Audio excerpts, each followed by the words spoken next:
नमस्कार, मैं हूं नंदिनी और आप देख रहे हैं हमारा खास वीडियो छठ पूजा पर। छठ सिर्फ एक त्योहार नहीं बल्कि आस्था, प्रेम और समर्पण का प्रतीक है।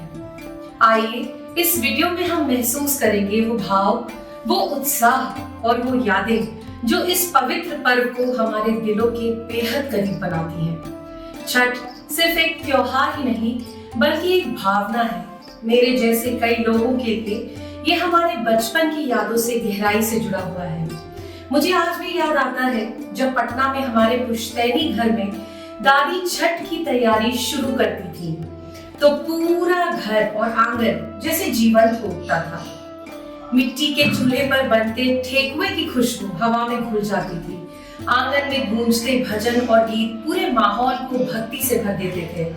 मोहल्ले भर के लोग मिलकर एक परिवार की तरह जुट जाते थे, मानो छठ महापर्व सबको एक डोर में बांध देता है। हम बच्चे उत्सुकता से देखा करते थे कि कैसे दादी, घर की बहुएं, चाची और बाकी महिलाएं पूरे भक्ति भाव से प्रसाद तैयार करती थीं। वास्तव में आस पड़ोस के लोग भी प्रसाद बनाने में मदद के लिए आ जाया करते थे, क्योंकि छठ ऐसा पर्व है जो सबको जोड़ देता है, इसमें कोई पराया नहीं रहता। और फिर जब आज भी शारदा सिन्हा जी की आवाज में किलवा के पात पर उगरे सूरज देव गूंजती है तो लगता है मानो पूरा बचपन लौट आया। वो घर, वो लोग, वो आंगन, वो भीड़ और वो गंगा जी का घाट, सब कुछ आंखों के सामने जीवंत हो उठता है। छठ पूजा सिर्फ एक पर्व नहीं बल्कि एक ऐसी भावना है जो दिल के किसी कोने में आज भी जिंदा है। गंगा जी के घाट जाने की वो उत्सुकता और अस्त होते हुए सूर्य देव को अर्घ्य देने का पवित्र क्षण और शारदा सिन्हा जी की वो मधुर धुनें, ये सब मिलकर एक ऐसा अनुभव बनाते थे जिसे शब्दों में बयां करना सचमुच मुश्किल है। छठ केवल पूजा नहीं बल्कि परिवार, आस्था और अपनी मिट्टी से जुड़ाव का त्योहार है, जो हर बार मन में वही पुरानी यादें, वही अपनापन और वही सुकून फिर से लौटा लाता है। गंगा जी के घाट जाने की वो उत्सुकता, सूर्य देव को अर्घ्य देने का वो पावन पल और शारदा सिन्हा जी की मधुर धुनें, ये सब मिलकर ऐसा दिव्य अनुभव रच देती थी जिसे शब्दों में बयां कर पाना सच में असंभव लगता है। वो क्षण केवल पूजा का नहीं बल्कि भक्ति, संगीत और भावना के संगम का होता था, जहां आस्था के साथ साथ अपनापन और शांति का अद्भुत एहसास मन को छू जाता था।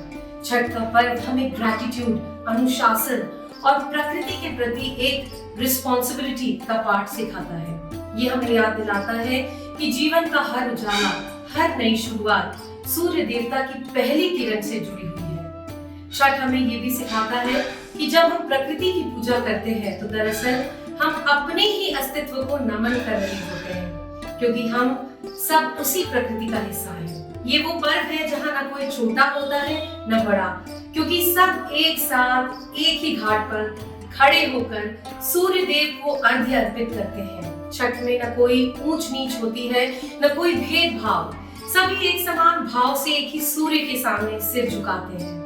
यही तो छठ की सबसे सुंदर बात है। यह हमें सिखाता है कि समानता, एकता और समर्पण क्या है। छठ माँ, बहन, बेटियों के सम्मान का पर्व है।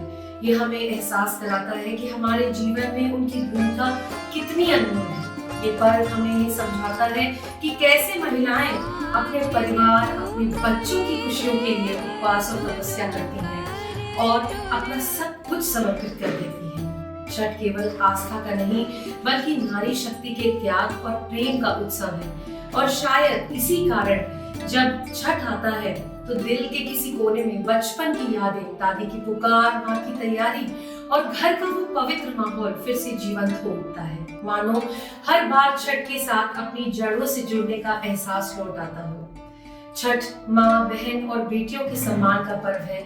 ये हमें उनकी महत्ता और उनके मूल्य का एहसास कराता है कि कैसे महिलाएं अपने परिवार और बच्चों की खुशियों के लिए उपवास और तपस्या करती हैं और अपना सब कुछ समर्पित कर देती हैं। और शायद यही कारण है कि जब छठ आता है तो दिल के किसी कोने में बचपन की यादें फिर से जीवंत होती हैं। छठ एक ऐसा पर्व है जब हम डूबते सूरज को भी अर्घ्य देते हैं और उगते सूरज को भी। छठ का ये पर्व हमें सिखाता है कि जो ढलता है वो फिर से उगता भी है। हर अंत के बाद एक नई शुरुआत होती है और यही जीवन का असली संदेश है। आप सभी को छठ की शुभकामनाएं। छठी मैया हम सभी पर अपनी कृपा बनाए रखे और सूर्य देवता हमें यश, कीर्ति और आरोग्य प्रदान करें। आप सभी को छठ की बहुत बहुत शुभकामनाएं। जय छठी मैया। नमस्कार, प्रणाम।